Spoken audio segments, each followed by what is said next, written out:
This is the spot where that half bathroom, they added that half bathroom going where the solarium is, and this is where I don't think they did something right.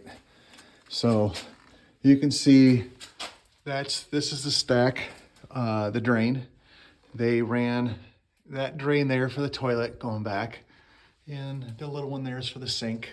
But these beams, the rafters, floor joists are like I'm guessing 3x12s, and they cut them out to make room for that drain. So now basically this 3x12 is down to a 3x3. That's all that's holding that weight now. And they cut 1, 2, 3. That one's not cut as deeper as, let me see if I get a better shot. That one's not cut as bad. With 3 of them, they cut a massive chunk. So there's not a whole lot of support other than just that little lip sitting on the brick.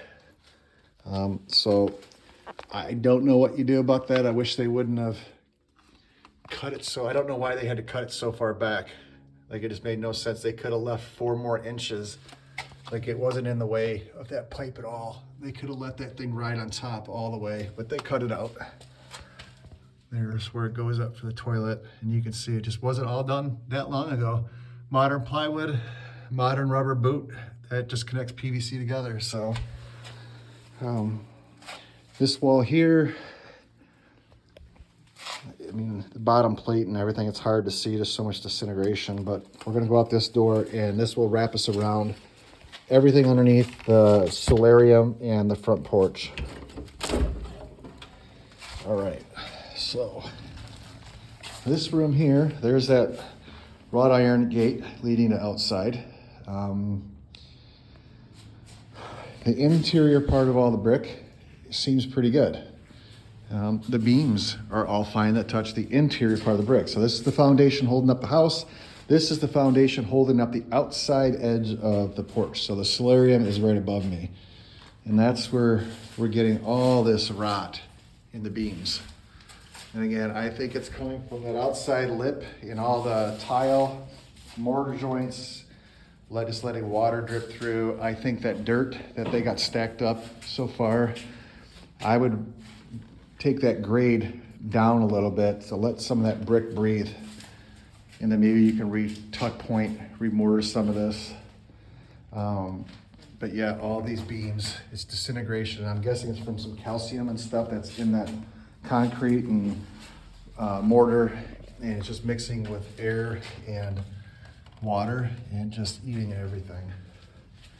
And you can see, that's what I showed the outside video earlier, that brick.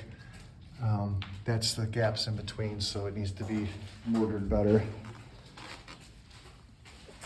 There's an old cast iron stack here. My bet is this is probably for the gutter. The gutter above the solarium here in the corner of the house is running in. This is like drain tile.